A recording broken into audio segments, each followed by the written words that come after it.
I remember the days of just lying in bed, not eating, staring at the ceiling. I remember the skittering sounds of the shadow people in the corners.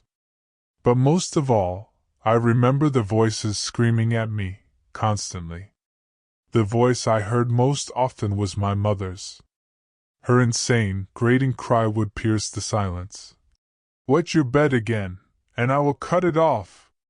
she screamed harshly. Her voice seemed to come from everywhere, shaking the walls and the ceiling, but I was still lying alone in my bed. No one else was there. Logically, I knew that, but I could still hear her shrieking. That lunatic, raspy shrieking. I remember the first time my mother ever caught me stealing a piece of candy when I was just a little boy. She dragged me, crying and pleading, into the kitchen, then she turned the oven burner on high and grabbed my hand. "This will teach you, you little brat!" she hissed as she quickly pressed my hand down onto the burner. I think the screams from that day have echoed across the decades, and even now, I sometimes still hear them. The door downstairs clicked and jiggled. I felt like a statue in my bed, emaciated and dirty. The ceiling seemed to open up into another world.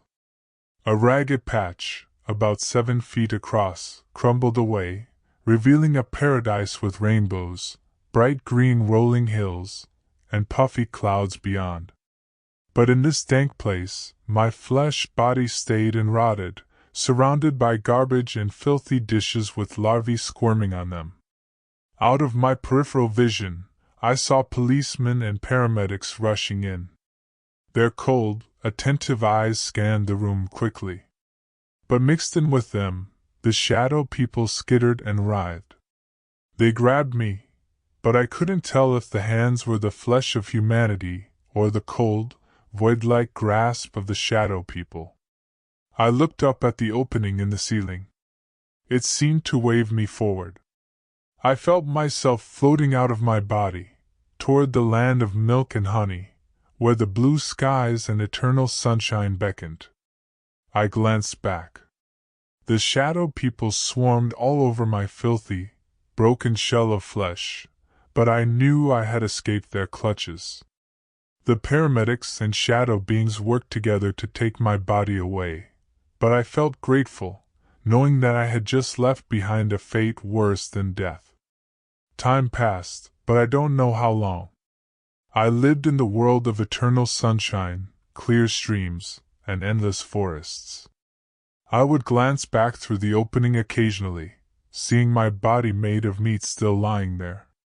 Men in white coats stood among the shadow people in a brightly lit, clean room with curtains.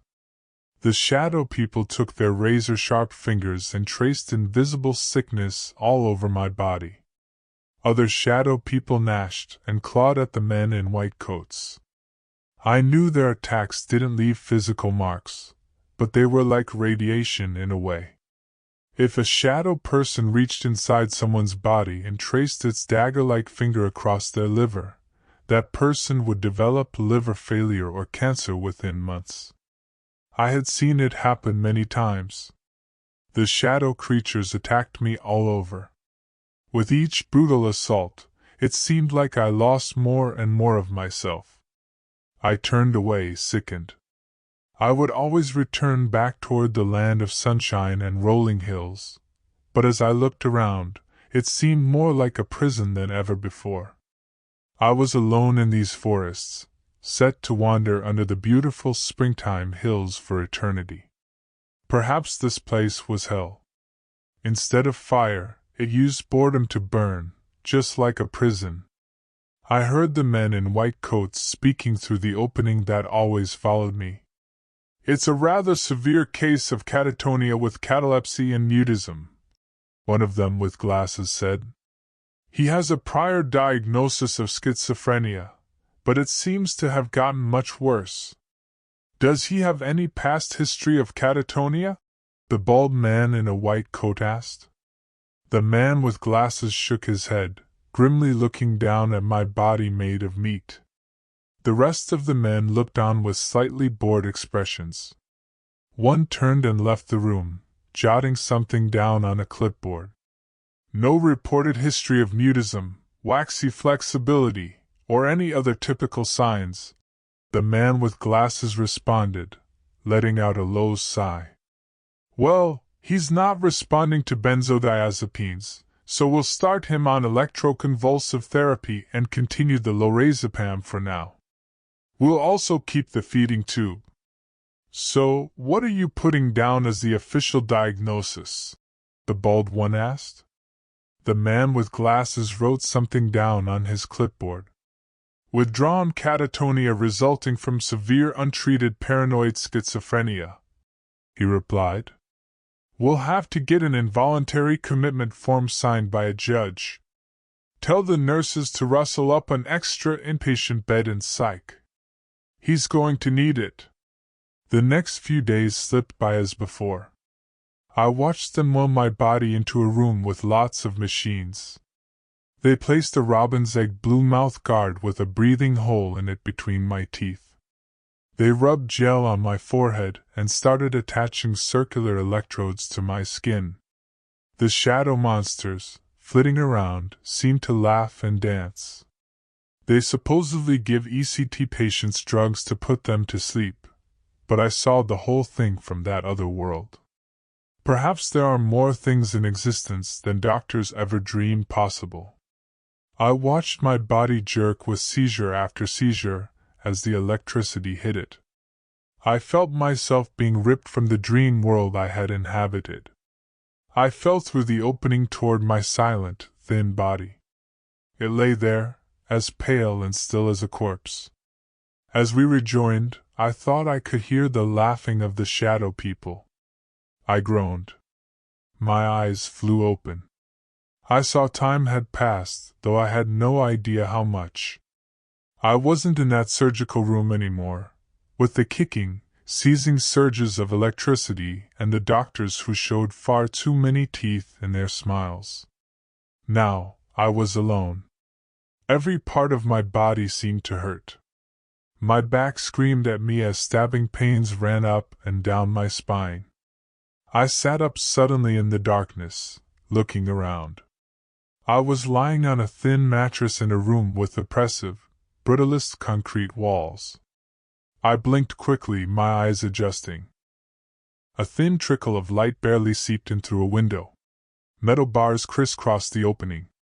Outside, I saw the bloody red glow of either a sunset or a sunrise. The dark crimson light streamed through roll after roll of razor wire and high, sharp fences. I stumbled out of bed and rushed toward the door, ripping it open. Bright fluorescent light flooded into the suffocating gray room. It flickered and strobed, casting eerie shadows that danced up and down the hallway. I did not see a single person. Empty medical carts stood along the walls. Bloody scalpels and knives were thrown haphazardly on top of one. The drawers had been ripped open, some broken off entirely. One crooked, half-open drawer contained dismembered human fingers, carefully lined up like an open package of hot dogs. Used needles and chunks of broken brick and cement littered the gray floors. I also saw splatters of something red and chunks of what looked like liver. Flies swarmed around them, and a sudden wave of fetid reek reached me as I stood at the threshold. I backed up, nearly vomiting, my throat tightening as I tried to breathe through my mouth to avoid the smell of decay. I glanced back into the room and noticed a sign above the bed, one I hadn't seen in the darkness. It looked ancient, covered in thick layers of dust and yellowing nicotine stains. I squinted, stepping closer to try to read it. Rules for patients' well-being and survival while in Whiting Psychiatric Hospital. Rule 1. Do not leave doors open. That invites them in. Rule 2. If you must go into the key room, get out before the guard notices you. Rule 3. You must make an offering of raw meat to the keeper if you wish to pass from one level to another on the stairwell. I stared at the sign for a few interminable seconds, wondering what the punchline was. I looked around, expecting someone to jump out and try to scare me or perhaps announce that it was all a prank being recorded. But nothing changed. I was still trapped in a cold, gray concrete cube, the ancient, strobing lights flickering in from the hallway.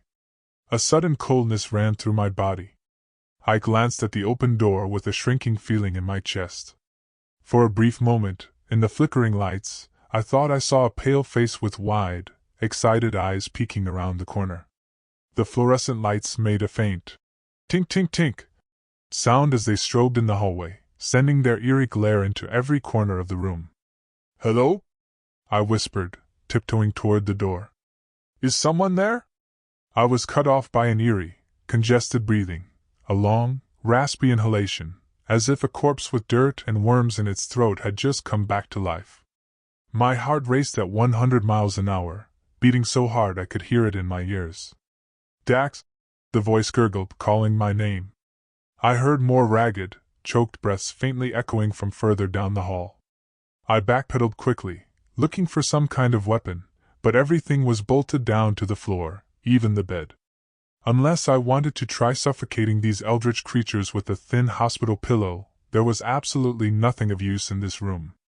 My mind flashed back to the medical cart in the hallway, the bloody scalpels and surgical instruments scattered on top of it. A long white arm reached around the corner of the door, breathing hard. I ducked my head and sprinted straight for the medical cart. It was so close, maybe only 20 feet away, but at the time, those 20 feet felt like 20 miles. I heard a choked gasp as the unknown creature lunged forward, wrapping its cold, pale arms around my neck. I glimpsed the deep, suppurating sores eaten into its flesh, the bones poking out through the tips of its fingers. Maggots wriggled in the black, necrotic gashes in its skin.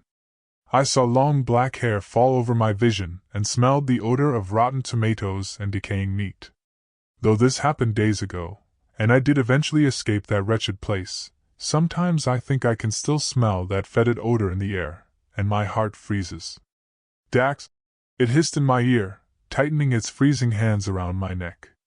"Give me your warmth." I tried throwing the thing off as it squeezed, cutting off my breath. In panic, I thrashed my arms, slowly pulling the corpse toward the medical cart. I tried reaching back and gouging out its eyes, but my fingers just kept slipping off the loose, dead flesh. Further down the hall, I saw 3 more pale, white figures limping slowly toward the commotion, like moths drawn to a flame. I got a good look at them and realized they had once been women, their long black hair now tangled and matted. Now they looked like the walking dead. Deep black gashes ran through their skin, and garish autopsy stitches ran up and down their chests. They wore light green hospital gowns stained with a rainbow of fluids, most of it clearly blood. Their eyes had taken on a filmy, faded look, and their plodding, limping steps brought them incrementally closer, their eyes twitching to the left and right. I was still too far from the cart. I knew I had lost. My vision started to turn black as the fingers tightened, fingers whose skin was falling off. The sharp claws of bone dug into my neck. I would have screamed, but I had no air. Then something heavy and fast hit us, and we both went flying. The fingers released my neck. I looked up, seeing a giant man with a dark, cross-eyed stare. He was breathing hard, his chest heaving as he looked down at the pale undead woman who had tried to strangle me. He wore the garb of a patient at a psych ward, a white t-shirt and khaki pants with slippers. I looked down, realizing I was wearing the same outfit. Someone must have changed my clothes while I was unconscious. With a lunatic gleam on his face, he stared down at me and the undead abomination. He held a gleaming buck knife, soaked with fresh blood. He ran forward. I screamed, but he didn't attack me. With a crunching sound, he brought the knife down through the undead woman's milky left eye. It pierced deep into her skull. The skull cracked with a soft sound of bone splitting, followed by the sickening sound of spurting blood. Her legs kicked and twisted for a few moments, as she writhed on the filthy gray floor. Pieces of broken glass and the tips of used needles dug into her loose, white flesh. Black blood poured from her wounds, a waterfall gushing from her head. The man reached down, pulling his knife out with a sickening sucking sound. He extended one giant, callous hand toward me, and I quickly grabbed it, my strength like that of an ox. He ripped me off the ground. "We need to get out of here," he said in a low, flat monotone. He pushed me forward, down the hallway in the opposite direction from the rest of the undead women, who were now only a couple of steps away. "Run," he urged. Despite my pounding headache and overwhelming fear, I sprinted for my life. The large man was faster than me, and I ended up following him down the hallway. It split to the left and right, but he seemed to know where he was going. He veered to the left and pushed open a cracked door around the corner, the sign reading, "Janitorial Closet." After ushering me inside, he slammed it shut and turned the deadbolt. We found ourselves in total darkness until he pulled on a string hanging next to a bare incandescent bulb. Its dim yellow glow filled the small closet. The man extended his left hand toward me. I shook it, wincing as his iron grip crushed the bones in my palm. "I'm Freddy," he said in his slow, plodding way. One of his eyes stared at the wall, while the other looked at me. His right hand still gripped the knife tightly. The blood dripping off the point of the blade made soft, repetitive tapping sounds as it hit the ground. "You must have a death wish leaving your door open like that," he said. "I'm Dax, and I just got here. I had no idea those things would be in the hallway, peeking around corners," I responded. I heard something sharp being dragged lightly across the other side of the door. I could imagine those horrific undead women dragging their rotted, claw-like fingers over the surface of the battered wood, only a few inches away. I thought I could hear the faintest trace of a gurgling breath and shuddered. "So I guess those rules are real?" I asked. Freddy's face darkened like an approaching thundercloud as I brought up the list of rules. He nodded grimly. "They are as real and as serious as death," he said. "I don't know who put them up, but they're the only reason I've stayed alive this long. They're in every patient room." "How did you get here?" he asked. I told Freddy about the catatonic state I'd gotten trapped in, the land of eternal sunshine and the shadow people, the electroconvulsive therapy I had seen my own body subjected to, and finally waking up here. "There was a lady in my town," he said, shaking his head. "She had real bad mental problems, real bad. She used to get catatonia too. We had a few statues and wells downtown. It was just a small town, but what town doesn't have a few statues, right?" I nodded, encouraging him to continue.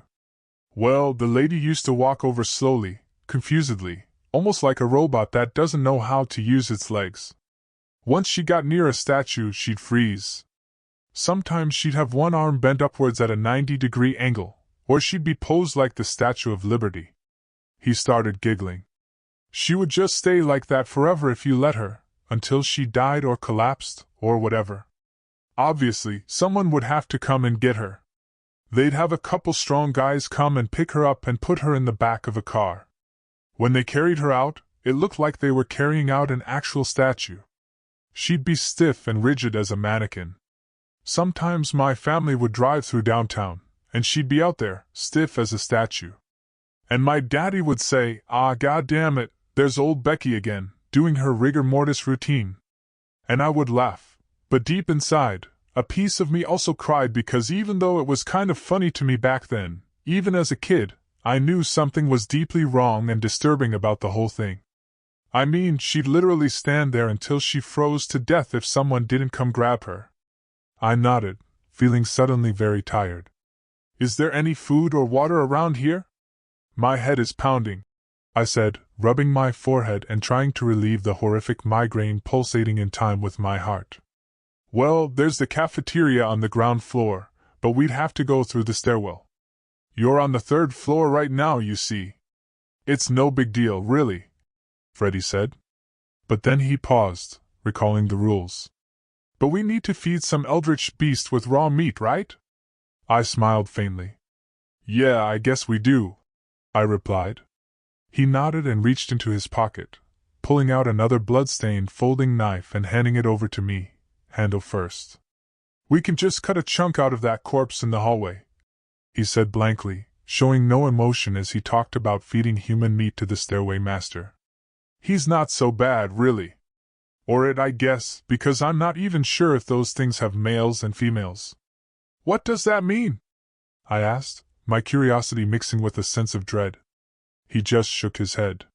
"You'll see in a minute. Come on, let's go get some water. I could use a drink too." And you don't want to try drinking out of the sinks in the bathrooms. Last time I did that, they started gushing warm, salty blood, and I nearly threw up. God, it tasted foul. He wrinkled his face as if the memory of that experience still left a nasty taste in his mouth. Thanks for the tip, I said as he unlocked the door, and we went back out into the hallway, back into danger. Freddy went to the corpse of the undead woman. She lay sprawled in the hallway, a spreading pool of black blood surrounding her pale, lifeless form. Her milky eyes stared sightlessly up at the fluorescent lights, which continued their interminable strobing. All right, let's do this, Freddy said. I glanced up and down the hallway, seeing no sign of the wandering undead corpses. We had made sure to close the door tightly behind us. I hoped that following the rules would be enough to keep those abominations away, but I had my doubts. Doubts. A pound of flesh, I whispered. The hallway was deathly silent, except for the soft tinkling of the lights overhead. Freddy gave me a strange look. Shakespeare, you know? He asked. Apparently he didn't. He just shrugged and knelt down without hesitation, starting to saw through the dead woman's hand. The bone is always the hardest part, he said apathetically, as though he were talking about cutting up a Thanksgiving turkey. I watched in sickened fascination as he sawed through the flesh. Then he grabbed a random bedpan flung onto the side of the dirty hallway floor, placed it under her hand, and smashed his foot down on her wrist. The bone cracked with a sound like a muted gunshot. With a satisfied smile, he picked up the hand. What are you doing here, Freddy? I asked suddenly. He looked up, his face glowering. I mean, not here necessarily, he said. But I killed my girlfriend, he said simply. Well, she was cheating on me. I found her and the guy and shot them both in the head. He paused, as if lost in the memory. I remember how my fingers traced the exit wounds under the moonlight, how still they seemed. His eyes stared far away, 1,000 miles distant. Then, abruptly, he snapped back, heaving a deep sigh. They found me criminally insane. I think the nail in the coffin was the... He hesitated for a long moment. The blood I drank from her body. I gave him a sideways glance, waiting for the punchline. What? I asked. You drank her blood? He nodded grimly, his brown cross-eyed stare showing no hint of emotional disturbance. There was a lot of stuff going on at the time, he responded, rubbing the back of his neck and shifting from foot to foot like a nervous schoolboy. I thought my heart was stopping. I was hearing voices and seeing faces in the trees. The voices always came from outside, and soon I couldn't tell when people were really speaking to me because they always spoke. The voices told me that her blood would heal my heart, that it would heal all the damage done. So I got a glass, put it under the bullet hole, and I drank it. I did. I admit it. I see now that I was sick, that I was wrong. Even if she was cheating on me, she didn't deserve to die. But sometimes things get, well, they get a little crazy and confused. And when that happens, sometimes I get a little crazy and confused and make bad choices. I've been in nut house after nut house since then. The last 7 years of my life, I've been shuffled from one psych ward to another. I've been in mental hospitals where they keep you underground, and you never see the light of day. Then 3 days ago, the doctor said I was getting a transfer. I had responded well to my antipsychotics and cognitive behavioral therapy, he said, and I would be going to a place with more freedom. They drove me here in a closed van with no windows. I couldn't see where we were going. Some guy in a black suit and sunglasses sat in the back with me, not talking. Then, when we pulled in, he leaned close to me and said the strangest damn thing. Remember to follow the rules, he said. The danger is real. It's not in your head. I gave him an odd look, then he shuffled me outside. I saw this building, this one we're in right now, from the outside. It looked like a concrete cube. It had no windows whatsoever and only one door. It was just plain, smooth gray concrete on the outside, like some kind of government building from 1984. He stopped speaking, cocking his head to the side. I thought I heard soft dragging from far down the hall. We should keep moving, he said. It's not a good idea to stay in one place out here like this. With that, he shepherded me through the silver-gray metal door labeled stairway. The dark staircase loomed in front of us like a curtain of shadows. As my eyes adjusted to the dim lighting, I noticed the stairs were switchback stairs, stairs that went in abrupt 180-degree turns with flat landings between each section. Narrow trickles of light streamed in through cracks in the doors and holes eaten into the walls. The door began to close behind me, but as it swung by in the darkness, I caught a glimpse of 4 bloody chips stuck into the wood. I grabbed the edge of the door and leaned closer, inspecting the strange, slightly curved objects. My breath caught in my throat when I realized they were bloody human fingernails. It looked like someone had tried to claw their way through the door in sheer animal panic. "Move!" Freddy whispered, breaking me out of my horrified reverie. "And close that goddamn door now." I didn't need to be told twice. Just the thought of what happened the last time I left a door open made my heart turn to ice. I silently pushed it closed, holding the severed hand tightly in Freddy's fist. He walked forward, haltingly, taking the steps down. He kept looking behind him up and down like a child checking for monsters under the bed. But here, the monsters were real. I heard a predator's inhalation that clicked and gurgled from the floor beneath us, seeming to go on for a long time. Freddy turned pale, and I had the sudden urge to just turn around and run. I didn't want to see what was waiting below. I looked down and caught a glimpse of something totally alien peeking up at me. Its rounded crimson head disappeared in a blur, but I knew it was stalking us. "Just keep walking," Freddy said through gritted teeth, his eyes wide. I didn't know if he was talking to me or himself.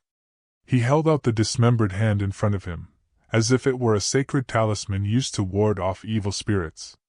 The railing shook slightly, and I realized I didn't hear anything. The silence seemed deafening. Then the claws wrapped around the handrail in front of Freddy. The fingers looked like sharp crimson railroad spikes. Something pulled itself up in front of us, moving as silently as death. I beheld the nightmarish spectacle, looking in awe at the killing machine that loomed over us. The keeper was a dark red, the color of clotted blood. It had no eyes that I could see. It stood 7 or 8 feet tall. Its shining, chitinous exoskeleton formed gently curving ridges over its long torso. I saw 2 holes for its nasal passages, like those of a snake. Its head pointed forward. Like some sort of eyeless velociraptor, it had a strange combination of reptilian and insectoid features. As its jaw unhinged, it gave a predatory roar that echoed through the stairwell like thunder. Silver rivulets of saliva dripped from its gaping maw. Dozens of deadly spikes shone in its mouth, each as long as a pencil. They reminded me of the teeth of some monstrous deep-sea abomination, like a dragonfish. I backpedaled, my mortal terror screaming at me to turn and run. But as soon as I had taken a single step backward, the creature's head snapped toward me in a blur, moving so fast that it seemed more like a machine than an animal. It took a step toward me, completely ignoring Freddy. A low growl rumbled out of its chest, and I felt it in my bones. The stairs seemed to shake as the growl grew in intensity. I stared into its eyeless face as it lowered its sharp fangs toward me, making clicking sounds in its throat. It exhaled fumes that smelled like blood and sulfur directly into my face. But I didn't dare blink. Freddy threw the dismembered hand between me and the creature. The keeper's head twitched back and forth from me to the piece of pale gore on the ground in front of it. It began gnashing its teeth, chittering in an alien tongue. It snapped up the hand from the ground like a toad snatching a fly from the air. I heard the crunching of bones as its sword-like teeth crushed it, sending a spattering of blood that splashed onto my face. I didn't dare wipe it off. I stood still, as motionless as a corpse, watching, waiting. Freddy loomed behind the keeper, sweating heavily. His eyes were wide, and his whole body trembled. The keeper gave one last rumbling clicking growl before jumping onto the railing. Using its claws, it climbed up and out of sight in a blur. The railings shook under its weight. I started forward again, feeling like a man who had just stared death in the face and lived to tell the tale. We came out onto the first floor. I carefully closed the door behind me, making sure it clicked shut. I didn't want anything from that stairwell, or those upper floors coming through it. I could use some water after that, Freddy said, his rubbery lips forming the faintest trace of a smile. But honestly, there are worse things in here than the keeper, he added.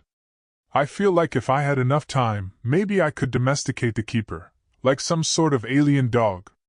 Yeah, you could give it treats of human fingers and hearts when it sits or rolls over, I said, rolling my eyes. A large room opened up to our left, and Freddy speed-walked right in there. I had to practically jog to catch up. Tables were flipped over, and rotten food was scattered across the floor. Patches of orange, red, and black mold grew wild like trees in a jungle. A dead body lay in the center of the cafeteria, a woman in the same outfit as Freddy and me. Blood seeped from a deep wound in her back. "Oh my God!" I whispered. Freddy just ignored the corpse, starting to walk past without a downward glance. But then the corpse moved. I heard choked, ragged breathing. I ran forward to the injured woman and flipped her over. Her eyes were rolling, and her teeth were chattering. More blood kept spilling out of the wound, forming a spreading puddle around her torso. She inhaled deeply and seemed to come back to life for a few moments. Her eyes came back down and focused on me. She squinted briefly, flicking her eyes from me to Freddy. "I almost got out," she said, giving a faint smile. Frothy blood bubbled from her lips. "It's in the key room. The key to the front door is there. It's in the back on a big black metal chain, but the guard..." Her eyes widened in fear. "Oh God, the guard!" The whites of her eyes gleamed brightly as they rolled back in her head. She began to seize, kicking her feet and clenching her fingers. After a few seconds she stopped. Her head fell limply to the side. She gave a long, shuddering death gasp. I looked up at Freddy, a rising surge of hope mixing with the horror of this innocent woman's death. He had an excited, manic look on his face. "Jesus, the key room," he whispered excitedly. "Of course, there's a key for the front door. I wonder who told her where it was. Well, let's go get it. After we eat and drink something," Freddy said, gesturing to the kitchen with his head. "I need some strength. And you act like it's so simple. Do you have any idea what the guard will do to us if he catches us sneaking around the key room? What is it, like a human security guard?" I asked, though deep down, I already knew better. Freddy laughed. A sardonic giggle escaped Freddy. "Yeah, okay," he said, sneering. "A human? No, nothing here is ever normal. I caught a glimpse of the guard once, and well, you'll probably see for yourself soon enough. But it's horrifying. That thing definitely isn't human." There was barely any food in the kitchen. We found a jar of old peanut butter and started eating it. The fridges were filled with rotting meat and clotted, moldy dairy products. They emitted a sickening odor that seemed to seep into every corner of the room. The water tasted soapy and a little off, but I was so thirsty that I barely noticed, chugging cup after cup. "The key room's just down the hall," Freddy said, looking even paler and more nervous than in the stairwell. She was right. It's the only way we have to get past the guard and get out. If we die here, no one will ever know what happened. I nodded, but my stomach was doing flips, and my heart palpitated in my chest as waves of fear shook me to the core. We walked past broken medical carts, shattered bottles, bloody knives, and pieces of skin and gore that drew clouds of thick, black flies. The entire building smelled like a death camp. I felt that the smell of rotten meat and decaying bodies had likely filtered into my clothes by now. The key room was marked by a large sign. It had a wooden door with a safety glass window smeared with streaks of blood in the shape of a handprint. It did not seem like a favorable omen. As we got to the door, Freddy turned to me and said, "In and out, amigo," curtly. "No talking. Got it? We go to the back, find the key on the big metal chain, and run. If the guard comes, we split up. At least one of us should get out alive." I took a deep breath, bending over. "I don't know if I can do this, man," I said. "I'm terrified right now. The rules say not to go in the key room, and it seems like breaking them leads to some crazy stuff happening." He shrugged. "I knew we didn't have a choice. I nodded, trying to hold my composure. Okay, let's do this before my nerve totally shatters. He quietly flung open the door, and we went inside. Thousands of keys glittered on the walls around us. Rows of cabinets divided up the huge room, all the way to the back. Freddy quietly sprinted toward the back, and I followed close behind, my head on a swivel. I didn't see anything. We got to the back and began sifting through hundreds of keys on a desk. I saw one at the end with a massive round steel chain attached to it. I sprinted over to it. Suddenly, a creature walked around the corner. It looked humanoid, wearing a black night watchman's uniform, but its skin was smooth and white over its face, traced with spiderwebs of black veins. It had no eyes or nose. When it grinned, it showed two long, vampiric fangs dripping with blood. The eyeless guard raised its hands, and to my horror, I saw giant, dark eyes in the center of both of its palms. The large pupils flitted to me and then to Freddy. The eyes on the hands blinked as the guard opened its mouth and gave an eerie, high-pitched shriek. I grabbed the key, turning to run for my life. Freddy and I split up, each sprinting through a different path past the open key cabinets that loomed overhead. I had my knife clenched tightly in one hand and the key in the other. Something hit me from behind, and I went flying forward toward the door. No! Freddy shrieked, turning the corner and leaping over me. In a few bounding steps, he had his knife raised. I flipped onto my back, trying to raise the knife as the guard looked down at me with its smooth, hairless face, as white as freshly cut marble. Freddy crashed into it, bringing the blade down into the center of its head. As he did so, the knife quivered there, shaking like a leaf. With a roar, the guard grabbed Freddy and yanked his neck back. Its vampiric fangs shot out like the teeth of a rattlesnake, sinking deeply into his jugular. Blood spurted from the wound. I jumped up, running toward the guard with my knife out in front of me, intending to cut its throat. The eyes on its hand glared at me. The giant hand came up and smacked me. I fell, and the knife went flying. Freddy's breaths had started to come in slow, irregular gurgles. By this point, his legs gave out, and he collapsed. The guard held him in its arms like a lover, drinking every drop of blood. Faint and on the verge of vomiting, I sprinted out the door of the key room toward the front of the building. I found the key worked. The sunlight streamed in, beautiful and warm. I was surrounded by rolling hills in the middle of nowhere. It took me a long time to hitchhike out of that place, but I remember the way back. I went to the police, but they just laughed at me and called me insane. I just need someone to believe me. That place is hell on earth, and it needs to be shut down. It needs to be stopped before any more unsuspecting people get sent there. And I'd like to get the body back of the man who saved my life.